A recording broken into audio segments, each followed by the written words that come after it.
गुरुवार व्रत कथा। एक नगर में एक बड़ा व्यापारी रहा करता था। वह जहाज में माल लदवाकर दूसरे देशों को भेजा करता था और खुद भी जहाज़ों के साथ दूर दूर के देशों को जाया करता था। इस तरह वह खूब धन कमाकर लाता था। उसकी गृहस्थी खूब मज़े से चल रही थी। वह दान भी खूब जी खोलकर करता था, परंतु उसका इस तरह से दान देना उसकी पत्नी को बिल्कुल पसंद ना था। वह किसी को एक भी दमड़ी देकर खुश ना थी। एक बार जब वह सौदागर माल से जहाज को लेकर किसी दूसरे देश को गया हुआ था तो पीछे से बृहस्पति देवता साधु का रूप धारण कर उसकी कंजूस पत्नी के पास पहुंचे और भिक्षा की याचना की। उस व्यापारी की पत्नी ने बृहस्पति देवता से कहा, महात्मा जी, मैं तो इस दान पुण्य से बहुत तंग आ गई। मेरा पति सारा धन दान में व्यर्थ ही नष्ट करता है। आप कोई ऐसा उपाय कीजिए जिससे हमारा सभी धन नष्ट हो जाए। इससे ना तो धन लुटेगा और ना मुझे दुख होगा। बृहस्पति देवता ने कहा, देवी, तुम बड़ी विचित्र हो। धन और संतान तो सभी चाहते हैं, पुत्र और लक्ष्मी तो पापी के घर में भी होनी चाहिए। यदि तुम्हारे पास बहुत धन है तो तुम दिल खोल कर पुण्य कार्य करो।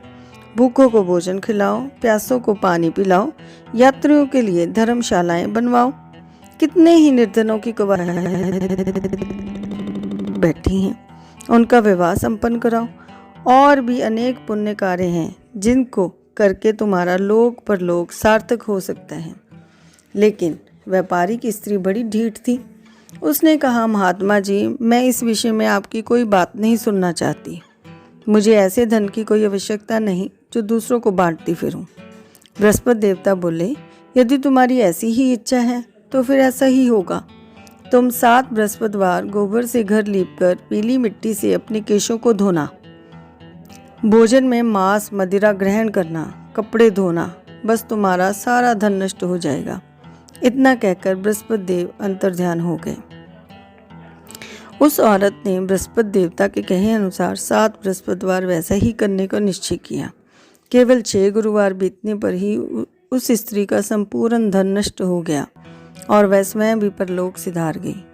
उधर माल से भरा उसके पति का जहाज समुद्र में डूब गया। उसने बड़ी मुश्किल से लकड़ी के तख्तों पर बैठकर अपनी जान बचाई। वह रोता धोता अपने नगर में वापस पहुंचा। वहां आकर उसने देखा कि उसका तो सब कुछ नष्ट हो गया है। उस व्यापारी ने अपनी पुत्री से सब समाचार पूछा। लड़की के पिता को उस साधु वाली पूरी कहानी सुना दी। उसने पुत्री को शांत किया। अब वह प्रतिदिन जंगल में जाकर वहां से लकड़ियां चुन लाता और उन्हें नगर में बेचकर अपनी जीविका चलाने लगा, मगर गुजारा बड़ी मुश्किल से होता था। एक दिन उसकी पुत्री ने दही खाने की इच्छा प्रकट की, लेकिन व्यापारी ने पैसा ना होने के कारण उसको दही लाकर नहीं दिया। लकड़हारा उसे आश्वासन देकर जंगल में जाकर एक वृक्ष के नीचे बैठकर अपनी पूर्व दिशा को विचार कर रोने लगा। वह गुरुवार का दिन था। बृहस्पति देवता उसकी इस अवस्था देखकर साधु का रूप धारण कर उस व्यापारी के पास आ पहुंचे और कहने लगे, लकड़हारे, तू इस जंगल में किस चिंता में बैठा है? व्यापारी ने उत्तर दिया, महाराज, आप सब कुछ जानने वाले हैं। इतना कहकर उसके आंध्रकंठ और भीगी आंखों से बृहस्पति देवता को अपनी आप बीती सुना दी। बृहस्पति देवता ने कहा, भाई, तुम्हारी पत्नी ने गुरुवार के दिन भगवान का अपमान किया था, इसी कारण तुम्हारा ये हाल हुआ है। लेकिन अब तुम किसी प्रकार की चिंता ना करो, भगवान तुम्हें पहले से भी अधिक धनवान करेंगे। तुम मेरे कहे अनुसार गुरुवार के दिन बृहस्पति जी का पाठ किया करो। 2 पैसे के चने और मुनक्का मंगवाकर जल के लोटे में थोड़ी सी शक्कर डालकर वह अमृत और प्रसाद परिवार के सब सदस्यों तथा कथा सुनने वालों को बांट दो और खुद भी अमृत पान किया करो तथा प्रसाद खाया करो। भगवान तुम्हारी सब मनोकामनाएं पूर्ण करेंगे। साधु को प्रसन्न देखकर वह व्यापारी ने कहा, महाराज, मुझे लकड़ियों में से तो इतना भी लाभ नहीं है कि 2 पैसे की दही लाकर भी अपनी इकलौती कन्या को खिला सकूं। इसको मैं हर रोज़ झूठा आश्वासन देकर टालता आता हूँ। बृहस्पति देवता ने कहा, भक्तराज तुम चिंता मत करो। आगामी गुरुवार के दिन तुम शहर में लकड़ियाँ बेचने के लिए जाना। तुमको उस दिन लकड़ियों के 4 पैसे अधिक मिलेंगे, जिसमें से तुम 2 पैसे का दही लाकर अपनी पुत्री को खिलाना और 2 पैसे की मुनक्का और चने लाकर गुरुवार देवता की कथा करना। जल में जरा सी शक्कर डालकर अमृत बनाना और कथा का प्रसाद सब में बांटना और खुद भी खाना, तो तुम्हारे सब काम सिद्ध हो जाएंगे। इतना कहकर बृहस्पति देवता अंतर्ध्यान हो गए। गुरुवार के दिन उस व्यापारी ने जंगल में से लकड़ियां इकट्ठी की और शहर में बेचने के लिए गया।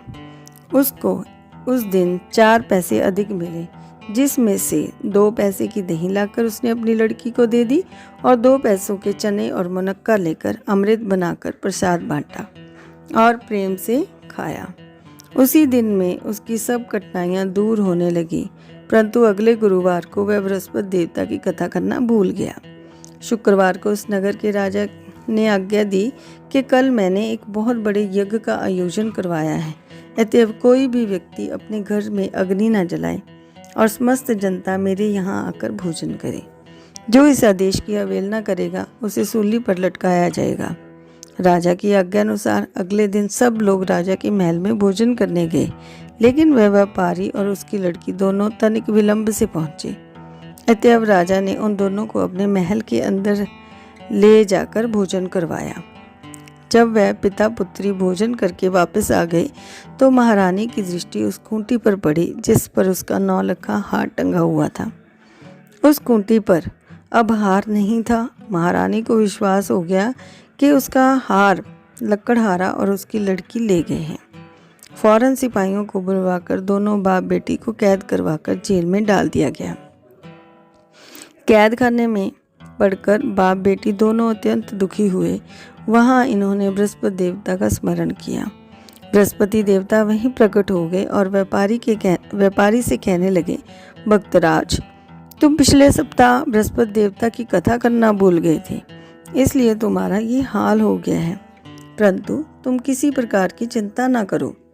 बृहस्पति के दिन कैद खाने के दरवाजे पर तुम्हें 2 पैसे पड़े दिखाई देंगे। तुम वह पैसे उठाकर चने और मुनक्का मंगवा लेना, फिर विधि पूर्वक बृहस्पति देवता का पूजन और कथा करना। तुम्हारे सब दुख दूर हो जाएंगे। बृहस्पतिवार के दिन उस दिन व्यापारी को जेल के मुख्य द्वार के पास 2 पैसे पड़े मिले। बाहर सड़क पर एक स्त्री जा रही थी। व्यापारी ने उसे बुलाकर कहा कि वह बाजार से उसे 2 पैसे के चने और मुनक्का ला दे, ताकि मैं बृहस्पति देवता की कथा कर सकूं। इस पर उस स्त्री ने कहा, मैं अपनी बहू के लिए कपड़े सिलवाने जा रही हूँ, मैं बृहस्पति भगवान को क्या जानूं। इतना कहकर वह औरत वहाँ से चली गई। थोड़ी देर बाद वहाँ से एक और स्त्री निकली। व्यापारी ने उस लड़की को बुलाकर प्रार्थना की, बहन तो मुझे बाजार से 2 पैसे के चने और मुनक्का ला दो, मुझे बृहस्पति देवता की कथा करनी है। वह स्त्री बृहस्पति देवता का नाम सुनकर बोली, बलिहारी जाऊं वीर, भगवान के नाम पर मैं तुम्हें अभी मुनक्का और चने लाकर देती हूँ। मेरा इकलौता बेटा मर गया है, मैं उसके लिए कफन लेने जा रही थी, मगर अब पहले तुम्हारा काम करूँगी, उसके बाद बेटे के लिए कफन लाऊंगी। उस स्त्री ने व्यापारी से 2 पैसे लिए और बाजार से चने और मुनक्का ले आई और स्वयं भी बृहस्पति देवता की कथा सुनी। कथा समाप्त होने के बाद वह स्त्री अपने पुत्र के लिए कफन लेकर अपने घर और रवाना हुई तो क्या देखती है कि लोग उसके बेटे की लाश को राम नाम सत्य है कहते हुए शमशान की ओर ले जा रहे थे। उस स्त्री ने उन लोगों से कहा, भाई मुझे अपने लाडले का मुख तो देख लेने दो। लोगों ने अर्थी को जमीन पर रख दिया।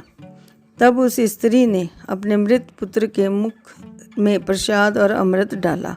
प्रसाद और अमृत के मुख में पड़ने के साथ ही उसका पुत्र उठ खड़ा हुआ और अपनी माता को गले से लगाकर मिला। दूसरी स्त्री जिसने बृहस्पति देवता का निरादर किया था, जब अपने पुत्र के विवाह के लिए कपड़े लेकर वापस लौटी और उसका पुत्र घोड़ी पर बैठकर बारात से निकला तो घोड़ी ने ऐसी छलांग मारी कि वह जमीन पर आ गिरा तथा बुरी तरह से घायल हो गया और कुछ ही क्षण के पश्चात मर गया। तब वह स्त्री रो रो कर बृहस्पति देवता से कहने लगी, हे देव, मेरा अपराध क्षमा करो, मेरा अपराध क्षमा करो। उसकी प्रार्थना सुनकर भगवान बृहस्पति साधु का रूप धारण कर वहां आए और उस स्त्री से कहने लगे, देवी, अधिक विलाप करने की कोई आवश्यकता नहीं।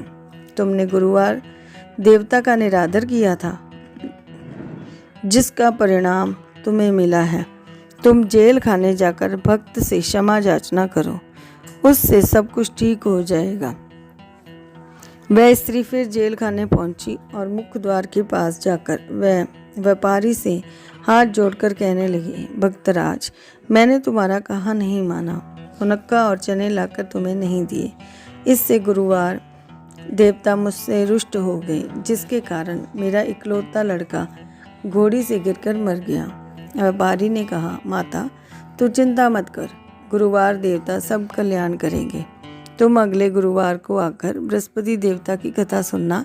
तब तक अपने पुत्र के शव को फूल, इत्र, घी आदि सुगंधित पदार्थों में रख दो। उस स्त्री ने ऐसा ही किया। बृहस्पति का दिन भी आ पहुंचा। वह 2 पैसे के मुनक्का और चने लेकर तथा पवित्र जल का लोटा भरकर जेल के द्वार पर आई और श्रद्धा के साथ बृहस्पति देवता की कथा सुनी। जब कथा समाप्त हुई तो अमृत व प्रसाद लेकर अपने मृत पुत्र के मुख में डाला। अचानक उसकी सांस आने लगी और वह उठकर खड़ा हो गया।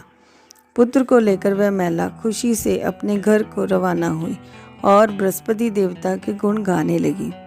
उसी दिन रात्रि में राजा को बृहस्पति देवता ने स्वप्न में दर्शन दिए और कहा, हे राजन, तूने जिस व्यापारी और उसकी पुत्री को जेल में बंद कर रखा है वे दोनों निर्दोष हैं। अब दिन निकलने के साथ ही दोनों को जेल से रिहा कर दे। तेरी रानी का 9 लखा हार उसी खूंटी पर लटका है। दिन निकला तो रानी ने अपने हार को खूंटी पर लटके देखा। राजा ने उस व्यापारी को जेल से रिहा कर अपने अपराध के लिए उससे क्षमा मांगी और उसको अपना आधा राज्य देकर तथा उसकी लड़की का उच्च कुल में विवाह कर दहेज में हीरे जवाहरात दिए। बृहस्पति देवता ऐसे ही हैं, जैसे जिसकी मनोकामना होती है वह पूर्ण करते हैं। इस व्रत के करने से व्यक्ति रोग मुक्त व निर्धन धनवान होता है, निपुत्र पुत्रवान होता है, यश व ऐश्वर्य की वृद्धि होती है, जीवन सुखमय होता है, मन की चिंताएं भी दूर होती हैं। जो कोई श्रद्धा और प्रेम से बृहस्पति देवता की कथा पढ़ेगा अथवा दूसरों को पढ़कर सुनाएगा, उसकी सब इच्छाएं पूर्ण होंगी। बोलो बृहस्पति देवता की जय।